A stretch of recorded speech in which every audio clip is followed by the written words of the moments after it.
Bismillahirrahmanirrahim. Assalamualaikum warahmatullahi wabarakatuh. Ibu Dr. Ike yang saya hormati, izinkan saya untuk menyampaikan jawaban UTS yang Ibu sampaikan. Pertama, saya akan mencoba menjawab soal nomor 1 mengenai penelitian, makna penelitian. Metode penelitian administrasi adalah cara ilmiah yang digunakan untuk mendapatkan langkah penelitian yang sistematik, data yang objektif, variabel, dan empirik dengan tujuan dapat ditemukan, dibuktikan, dan dikembangkan ya, untuk memecahkan dan mengantisipasi masalah dalam bidang administrasi. Artinya, metode penelitian langkah yang sistematis berarti menggunakan langkah-langkah yang logis, lalu teratur, serta terstruktur agar sesuai dengan rencana serta menyeluruh dan efisien. Lalu langkah yang sistematis tersebut menghasilkan data yang bersifat objektif dan reliable, di mana data objektif adalah data yang memiliki derajat persamaan persepsi yang berkenaan dengan kesepakatan antar banyak orang, sedangkan data reliable adalah data yang menunjukkan derajat konsistensi. Kemudian penelitian ini harus didasarkan pada ciri-ciri keilmuan yang sifatnya empiris. Artinya, empiris ini bahwa dapat diamati oleh indera manusia sehingga orang lain dapat mengamati dan mengetahui cara-cara yang dipakai. Sehingga hal-hal tadi dapat menemukan tujuan, dibuktikan, dan dikembangkan sebagai sebuah pengetahuan dan dapat digunakan untuk memecahkan dan mengatasi masalah-masalah pada bidang administrasi.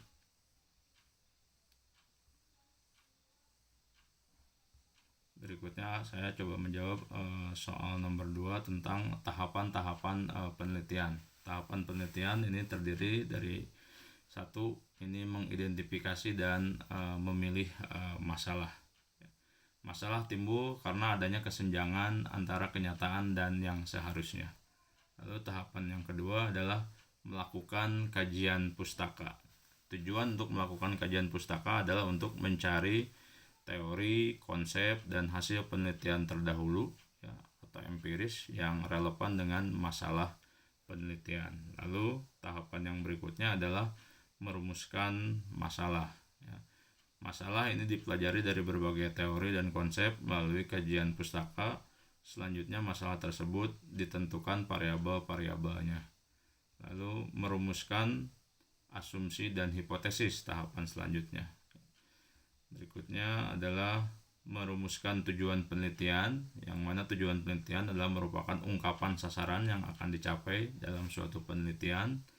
Lalu menjelaskan manfaat hasil penelitian. Pada langkah ini harus dijelaskan atau kegunaan hasil penelitian untuk panduan mengemukakan suatu pernyataan. Dan langkah selanjutnya adalah menentukan variabel penelitian, lalu menyusun desain penelitian, dan menentukan populasi dan sampel. Populasi dan sampel ini diambil secara representatif dan sesuai dengan karakteristik populasi. Selanjutnya tahapan penelitian berikutnya adalah menyusun instrumen penelitian. Instrumen adalah alat yang dipakai untuk mengukur variabel yang diteliti. Instrumen atau alat pengukur data harus sesuai dengan tujuan penelitian. Lalu tahapan berikutnya adalah mengumpulkan data, mengolah data, dan membahas hasil penelitian serta menarik simpulan, implikasi, dan saran ya. Sebuah simpulan harus mencerminkan jawaban dari rumusan masalah yang diajukan. Lalu terakhir adalah tahapan penelitian adalah menyusun laporan. Akhir dari kegiatan penelitian adalah menyusun laporan sesuai dengan sistematika yang ditentukan. Penyusunan laporan penelitian perlu memperhatikan berbagai faktor, antara lain format dan sistematika laporan, bahasa, teknik pengutipan, dan tata cara pengetikan. Selain itu, agar sebuah karya tulis ilmiah benar-benar meyakinkan dan penelitian tersebut benar-benar dilakukan, maka harus dilampirkan beberapa hal yang berkaitan dengan penelitian seperti instrumen, hasil kerja peserta didik, dan hasil penelitian, print out hasil data, daftar hadir, izin penelitian, serta bukti-bukti yang lain yang dipandang perlu dilampirkan dalam penyusunan laporan. Berikutnya saya akan coba jawab soal tentang nomor 3, yaitu teori dari Stoner tentang beberapa sumber masalah. Masalah ini dapat diartikan sebagai penyimpangan antara yang seharusnya dengan apa yang benar-benar terjadi, antara teori dengan praktek, antara aturan dan pelaksanaan, antara rencana dengan pelaksanaan. Stoner mengemukakan bahwa masalah-masalah dapat diketahui atau dicari apabila terdapat penyimpangan antara pengalaman dengan kenyataan, antara apa yang direncanakan dengan kenyataan, adanya pengaduan dan kompetisi. Ya, terdapat penyimpangan antara pengalaman dengan kenyataan, bahwa di dunia ini yang tetap hanya perubahan, namun seiring perubahan itu tidak diharapkan oleh orang-orang tertentu karena akan dapat menimbulkan masalah. Orang yang biasanya menjadi pemimpin, misalkan pada bidang pemerintahan, harus berubah ke bidang pendidikan. Hal ini pada awalnya tentu akan menimbulkan masalah. Orang atau kelompok yang biasanya mengelola pendidikan dengan sistem sentralisasi lalu berubah menjadi desentralisasi atau dengan manajemen berbasis sekolah, maka akan muncul masalah. Ini contoh dari terdapatnya penyimpangan antara pengalaman dengan kenyataan. Lalu terdapat penyimpangan antara apa yang direncanakan dengan kenyataan.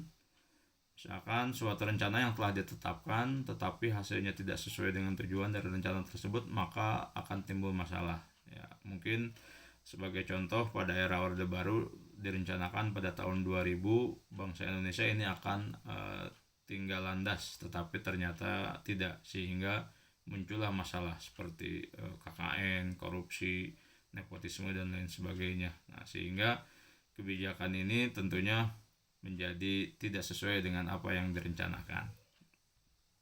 Lalu adanya pengaduan dan juga adanya kompetisi.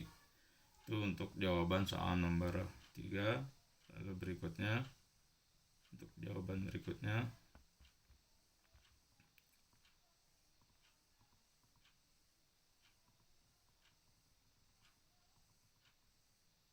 ruang lingkup. Nomor 4, ruang lingkup adalah penjelasan tentang batasan sebuah subjek yang terdapat di sebuah masalah. Bila diartikan secara luas, ruang lingkup adalah batasan. Batasan yang dimaksud dalam ruang lingkup bisa berupa faktor yang diteliti seperti materi, tempat, waktu, dan lain sebagainya. Sementara makna dalam arti sempit, ruang lingkup berarti adalah suatu hal atau materi. Dan menurut Wiktionary adalah besarnya subjek yang tercakup.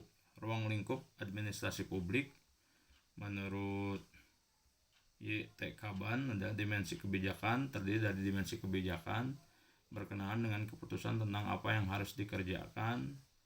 Dimensi kebijakan ini sangat penting mengingat kedudukannya sebagai penentu tentang apa yang hendak dikerjakan. Menurut Chandler dan Plano, kebijakan publik adalah pemanfaatan yang strategis terhadap sumber daya yang ada untuk memecahkan masalah-masalah publik atau pemerintahan. Selain itu, kebijakan publik merupakan suatu bentuk intervensi yang kontinu oleh pemerintah demi kepentingan orang-orang yang tidak berdaya dalam masyarakat agar mereka dapat hidup dan ikut berpartisipasi dalam pertahanan. Lalu dimensi manajemen berkenaan dengan bagaimana menerapkan prinsip-prinsip manajemen untuk mengimplementasikan kebijakan publik. Dimensi ini memusatkan perhatian pada bagaimana melaksanakan apa yang telah diputuskan melalui prinsip-prinsip tertentu, yaitu prinsip manajemen, ya. Di mana beberapa elemen penting tersebut diantaranya adalah manajemen adalah suatu proses kerjasama yang mengandalkan sinergisme. Lalu proses tersebut dilakukan antara orang-orang yang dipimpin oleh orang yang berfungsi sebagai manajer atau pemimpin. Dan yang berikutnya adalah kerjasama tersebut dituntun oleh prinsip-prinsip tertentu yang telah teruji keterandalannya. Lalu dimensi organisasi berkenaan dengan siapa atau kelompok mana yang harus mengimplementasikan atau mengerjakan apa yang telah diputuskan. Lalu dimensi etika ini dianalogikan dengan sensor di dalam administrasi publik, di mana dimensi ini dapat berpengaruh pada dimensi-dimensi lain dan sangat mempengaruhi ketercapaian tujuan administrasi publik pada umumnya dan organisasi publik pada khususnya. Lalu yang berikutnya adalah dimensi lingkungan, di mana dinamika atau perubahan dimensi internal administrasi publik seperti kebijakan manajemen, organisasi, moral, dan etika serta kinerja dalam administrasi publik sangat dipengaruhi oleh dimensi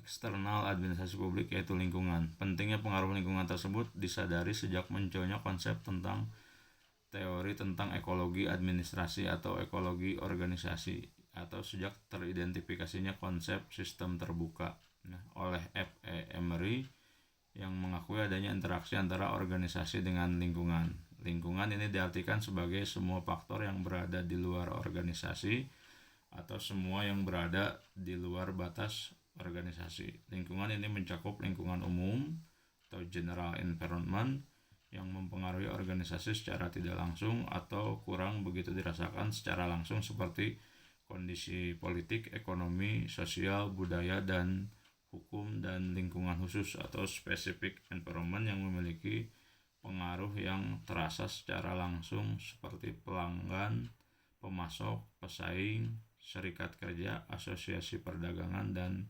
kelompok penekan. Lalu berikutnya adalah dimensi kinerja. Dimensi kinerja ialah pengukuran kinerja instansi pemerintah jarang dilakukan, sementara pengukuran kinerja pegawai masih direncanakan pada standar evaluasi yang lama dan sering menimbulkan masalah, yaitu pada daftar penilaian pelaksanaan pekerjaan. Standar tersebut telah digunakan dan bertahan lama, jarang dievaluasi dan direvisi untuk disesuaikan dengan perubahan paradigma dan tuntunan publik. Standar penilaian yang digunakan bersifat seragam dan sering dinilai kurang mengakomodasi variasi-variasi bidang tugas dan fungsi pegawai, misi institusi, dan kekhasan dari tingkatan hierarki. Berikutnya saya jawab nomor 5 adalah tentang perbedaan penelitian kuantitatif dan kualitatif. Pada perbedaan penelitian kualitatif dan kuantitatif ini ada beberapa faktor pembeda yang bisa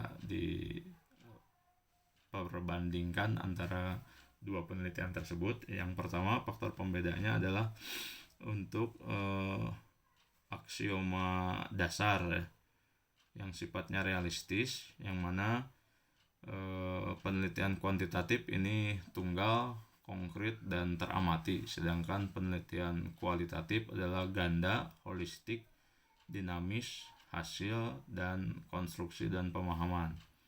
Lalu faktor pembeda yang lain dari aksioma dasar yaitu hubungan peneliti dengan yang diteliti. Untuk kuantitatif sendiri itu independen, sedangkan kualitatif adalah interaktif, tidak dapat dipisahkan. Lalu faktor pembeda yang lain di aksioma dasar yaitu adalah hubungan variabel, yang mana di penelitian kuantitatif ini sifatnya sebab akibat atau kausal, sedangkan di penelitian kualitatif adalah timbal balik atau interaktif. Lalu faktor yang lain di aksioma dasar tentang kemungkinan generalisasi, penelitian kuantitatif itu cenderung membuat generalisasi, sedangkan penelitian kualitatif transferability atau hanya mungkin dalam ikatan konteks dan waktu.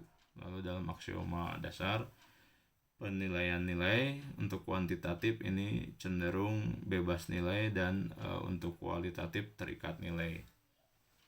Lalu faktor pembeda yang kedua adalah faktor pembeda dalam desain. Untuk kuantitatif ini desainnya cenderung spesifik, jelas dan rinci, serta mantap sejak awal dan menjadi pegangan langkah demi langkah. Sedangkan desain penelitian kualitatif ini umum, lalu fleksibel, berkembang dan muncul dalam proses penelitian. Lalu untuk faktor pembeda tujuan, kalau kuantitatif menunjukkan hubungan antar variabel, menguji teori, dan mencari generalisasi yang mempunyai nilai prediktif. Sedangkan penelitian kualitatif ini menemukan pola hubungan yang bersifat interaktif, menggambarkan realitas yang kompleks, lalu memperoleh pemahaman makna, dan menemukan teori.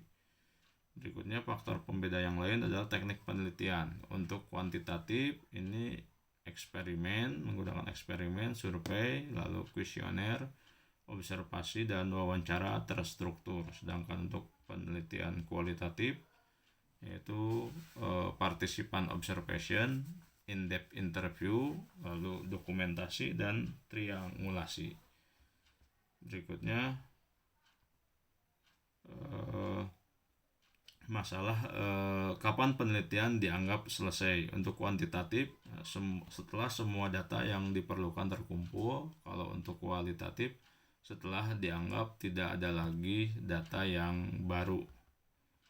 Lalu faktor pembeda yang lain adalah kepercayaan terhadap hasil penelitian. Untuk penelitian kuantitatif, pengujian validitas dan reliabilitas instrumen, sedangkan untuk penelitian kualitatif adalah pengujian kredibilitas, dependabilitas, serta proses dan hasil penelitian.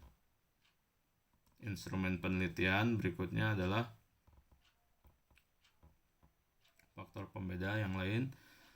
Untuk penelitian kuantitatif itu menggunakan tes, angket, dan wawancara serta instrumen yang telah standar. Sedangkan kualitatif adalah peneliti sebagai instrumen dan catatan, menggunakan catatan, rekaman, kamera, handycam, dan alat perekam yang lain. Lalu untuk faktor pembeda dari segi data, untuk kuantitatif ini hasil pengukuran yang variabel dioperasionalkan dengan menggunakan instrumen. Sedangkan untuk penelitian kualitatif yaitu deskriptif serta dokumen pribadi, catatan lapangan, ucapan, dan tindakan responden. Lalu untuk faktor pembeda yang lain, sumber data. Untuk kuantitatif ini besar, representatif, sedapat mungkin random, dan ditentukan sejak awal. Sedangkan untuk kualitatif sumber datanya adalah kecil, tidak representatif, purposif, dan berkembang selama proses penelitian. Lalu faktor pembeda analisis. Untuk penelitian kuantitatif setelah selesai pengumpulan data, deduktif dan menggunakan statistik. Sedangkan untuk penelitian kualitatif yaitu terus menerus sejak awal sampai akhir penelitian, induktif, mencari pola, model, tema, dan teori. Lalu faktor pembeda yang lain, hubungan dengan responden. Untuk penelitian kuantitatif berjarak bahkan sering tanpa kontak, lalu peneliti merasa lebih dan jangka pendek. Sedangkan penelitian kualitatif empati, akrab, lalu kedudukan sama bahkan sebagai guru atau konsultan dan dalam jangka waktu yang lama. Dan terakhir, faktor pembeda untuk penelitian kuantitatif dan kualitatif adalah usulan desain ya. Untuk penelitian kuantitatif ini luas dan rinci, lalu literatur berhubungan dengan masalah yang variabel yang diteliti, lalu prosedur yang spesifik dan rinci langkah-langkahnya. Lalu untuk kualitatif ini singkat, literatur yang dipakai bersifat sementara, tidak menjadi pegangan utama, lalu prosedur bersifat umum, masalah bersifat sementara dan akan ditemukan setelah studi pendahuluan dan tidak dirumuskan. Itu untuk jawaban soal nomor 5. Dan berikutnya adalah pertanyaan tentang rencana judul tentatif tesis saya sendiri, Ibu. Saya mengambil judul tesis tentatif yaitu pengaruh kebijakan absensi online KAMOB terhadap motivasi dan kinerja pegawai di lingkungan SMA Negeri 2 Kota Sukabumi. Ya. Ini ada beberapa latar belakang penelitian yang saya ambil. Yang pertama, latar belakang di sini bahwa komputer ini sebagai salah satu penguat teknologi yang canggih ini terpilih sebagai salah satu alternatif yang paling mungkin dalam membantu menyelesaikan pekerjaan dan mengatasi masalah informasi dalam jumlah besar, serta juga dapat membantu mengambil keputusan akurat dan tepat ya.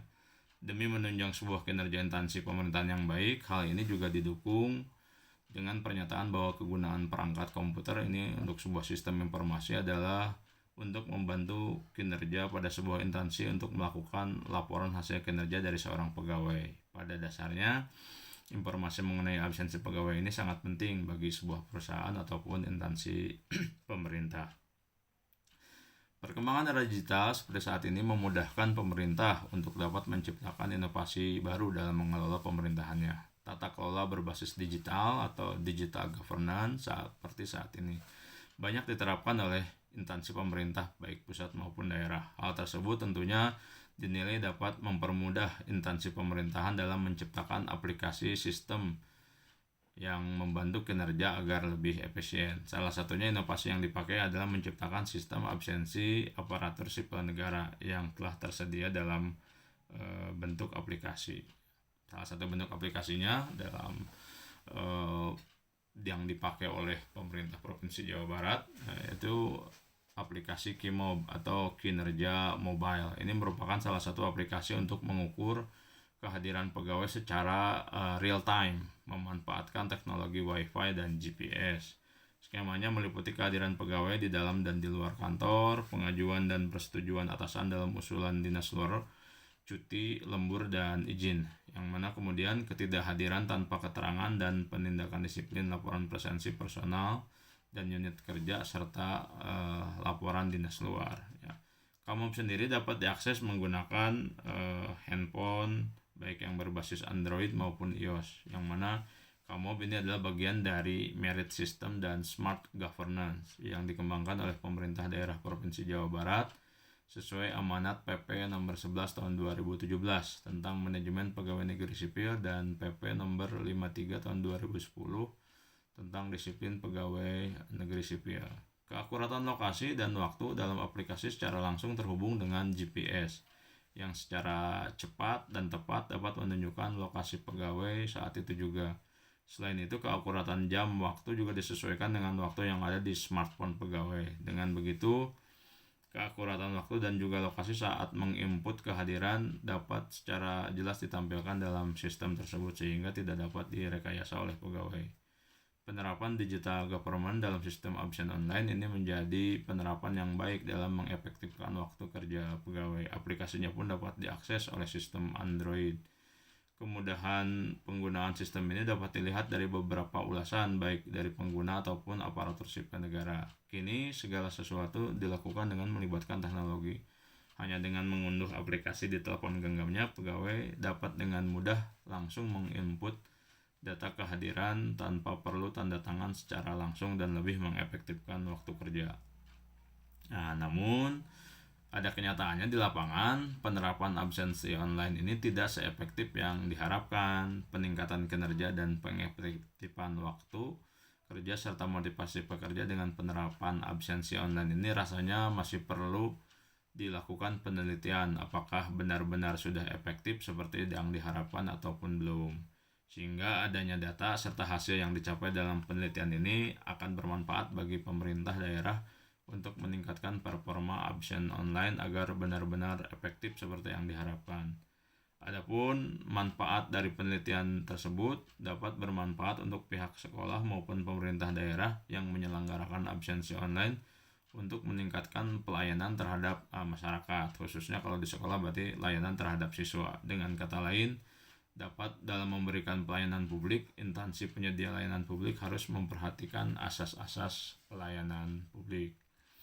Rumusan masalah dari penelitian ini yang pertama adalah apakah implementasi absensi online ini berpengaruh terhadap motivasi pegawai di SMA Negeri 2 Kota Sukabumi. Lalu yang kedua, apakah implementasi absensi online ini berpengaruh terhadap kinerja pegawai di SMA Negeri 2 Kota Sukabumi. Berikutnya, tujuan dan manfaat penelitian. Tujuan penelitian adalah untuk mengetahui tingkat motivasi pegawai sebelum dan setelah pemberlakuan absensi online, Lalu untuk mengetahui tingkat kinerja pegawai sebelum dan setelah pemberlakuan absensi online.